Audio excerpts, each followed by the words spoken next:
This video sponsors by Buymode Online Shopping. இங்கு தரமான பொருட்கள் வாங்கி பயன்பெறுவீர்கள். சுட்டவடை. மிக சிறந்த போதகர் ஒருவர் அஷ்டவாக்கியதையை பற்றி உபன்யாசம் செய்து கொண்டிருந்தார். அந்த உபதேசத்தை கேட்க அந்நாட்டு மன்னரும் வந்திருந்தார். போதகரின் வார்த்தைகளால் மிகவும் ஈர்க்கப்பட்டார். மேலும் அஷ்டவாக்கியதையை கேட்டால் ஒரு சில நிமிடங்களில் ஞானம் அடையலாம் என்று போதகர் கூறினார். இதை கேட்ட மன்னனுக்கு தானும் அதுபோல ஞானமடைய வேண்டும் என்று ஆவல் மேலிட்டது. அஷ்டவாக்கியதையை சிறப்பாக உபதேசித்தவரை தன்னுடைய அரண்மனைக்கு அழைத்து வர ஏற்பாடு செய்தார். ஒரு நல்ல நாள் பார்த்து போதகரும் அஷ்டவாக்கியதையை படித்து உபதேசிக்கத் தொடங்கினார். ஒரு நாளானது, 2 நாளானது, ஒரு வாரம், ஒரு மாதமாகிவிட்டது. சில நிமிடங்களில் ஞானமடையலாம் என்றாரே, இவ்வளவு நாளாகியும் நம்மிடம் ஒன்றும் நடக்கவில்லையே என்று வெறுப்படைந்தார் மன்னர். மன்னரோ போதகரை பார்த்து கேட்டார், இவ்வளவு நாளாகிவிட்டது, நான் ஞானமடையவில்லையே, ஏன் என்றார்.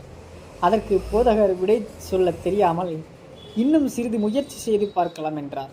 அந்த காலமும் கடந்து விட்டது. மன்னரும் ஞானமடையவில்லை, மாறாக கோபமாகிவிட்டார்.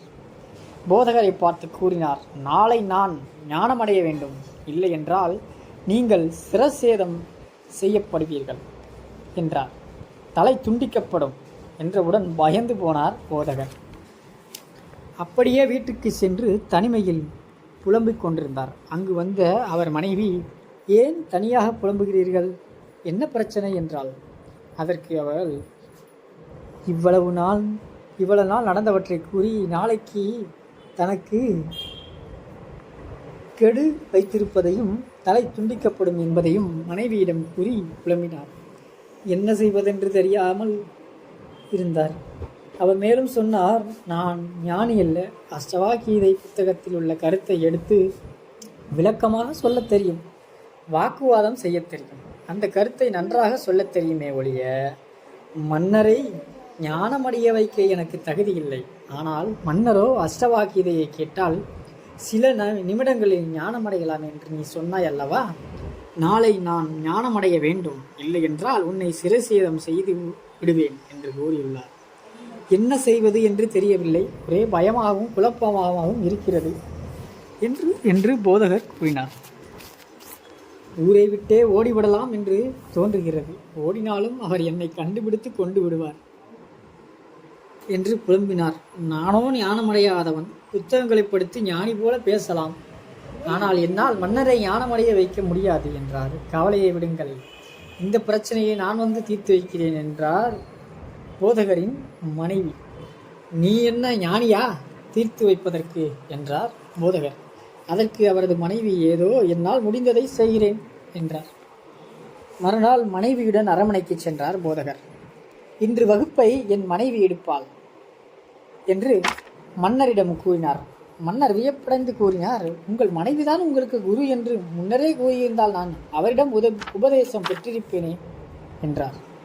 சரி, இப்போது நீங்கள் அஷ்டவாக்கியதையை படித்து சொல்லி என்னை ஞானமடைய வைக்கலாம் என்று போதகரின் மனைவிக்கு அனுமதி அளித்தார் மன்னர். மன்னா, நீங்கள் ஞானமடைய வேண்டுமென்றால் அதற்கு முக்கியமான சில விஷயங்களை செய்ய வேண்டும். ஞானத்திற்கு தடையாக உள்ள விஷயங்களை அகற்ற வேண்டும். அப்படி செய்தால்தான் நீங்கள் ஞானமடைய முடியும் என்றார் அந்த போதகரின் மனைவி. மன்னரோ என்ன செய்ய வேண்டும் என்று கேட்டார். சில கயிற்று துண்டுகளை எடுத்து வரச் சொன்னார் போதகரின் மனைவி. பின் அதில் ஒன்றை எடுத்து, இந்த கயிற்றால் என் கணவரின் கையை கட்டுங்கள் என்றார். உடனே காவலாளி ஒருவர் ஓடி வந்து போதகரின் கையை கட்டினான். அடுத்து, இந்த காவலர்கள் அனைவரையும் கைகளையும் கட்ட வேண்டும் என்றாள். காவலர்களின் கைகளும் கட்டப்பட்டது. இறுதியாக தங்கள் கையும் கட்டப்பட வேண்டும் என்றாள். மன்னர் சிறிது யோசித்தார், தயங்கினார். பிறகு, இவள் பெண்தானே, பரவாயில்லை, என் கையையும் கட்டுங்கள் என்றார். மன்னரின் கையும் கட்டப்பட்டது. இப்போது ஞானத்தை வழங்கலாமே என்று கேட்டார் மன்னர்.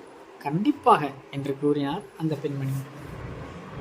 இப்போது இங்கிருக்கும் காவலர்களையும் என் கணவரையும் கட்டுகளை அவிழ்த்து விடுவியுங்கள் என்றாள். அதற்கு மன்னர் கூறினார், நானே கட்டப்பட்டிருக்கிறேன், நான் எப்படி அவர்களை கட்டி அவிழ்க்க முடியும் என்றார் மன்னர். கட்டப்படாமல் இருப்பவர் நீங்கள் மட்டும்தான். நீங்கள்தான் அவிழ்க்க வேண்டும். கட்டப்பட்டவர் எவ்வாறு அவிழ்க்க முடியும் என்று மன்னர் கூறி முடித்தார். போதகரின் மனைவி, அதுபோலத்தான் என் கணவரும் கட்டப்பட்டிருக்கிறார். அவர் ஞானியோ புனிதரோ கிடையாது. சாதாரண புத்தகங்களை படித்துவிட்டு உபதேசம் செய்தவர்களை எல்லாம் நாம் ஞானி என்று கருதிவிட முடியாது. சந்தர்ப்ப சூழ்நிலை வரும்போது அவரிடம் ஞானத்தன்மை இல்லை என்பது தெளிவாக தெரிந்துவிடும்.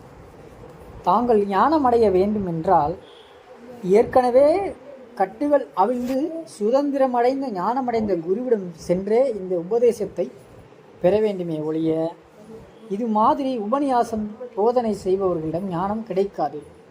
செவிக்கு சுவையான கருத்துக்களை வேண்டுமென்றால் கிடைக்கலாம், மற்றபடி எதுவும் நடக்காது மன்னா. இதுதான் நான் அறிந்த ஞானம் என்றாள். அதோடு என்னை மன்னித்து விடுங்கள் என்று சாஷ்டாங்கமாக காலில் விழுந்து விட்டாள் போதகரின் மனைவி.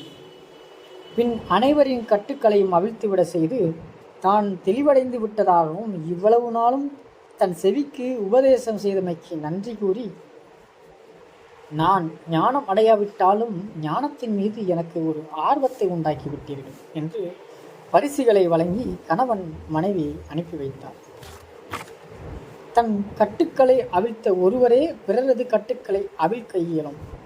அதற்கு தன்னை உணர்ந்து மரணத்தை வென்று முழு கட்டுகளிலிருந்து வெளியே வந்து மனித குலத்திற்கு நல்வழி காட்டி அவர்களது உடல், மனம், பிராணன், அறிவு, ஆத்மாவில் உள்ள பிணிகளை நீக்கக்கூடிய வழியை அறிந்து மருத்துவம், வானவியல் விஞ்ஞானம், யோகக்கலை, அஷ்டமா சித்திகள், ஒளி விஞ்ஞானம், அணு விஞ்ஞானம், பிரம்ம வித்தை, சித்தாடும் சித்தாந்தம் போன்ற அசாதாரண திறமைகளை தனக்கென கொண்ட ஆதி விஞ்ஞானிகளான சித்தர்களின் பாரம்பரியத்தில் உள்ள குருமார்களே தகுதியானவர்கள். அப்படிப்பட்ட சித்தர்களே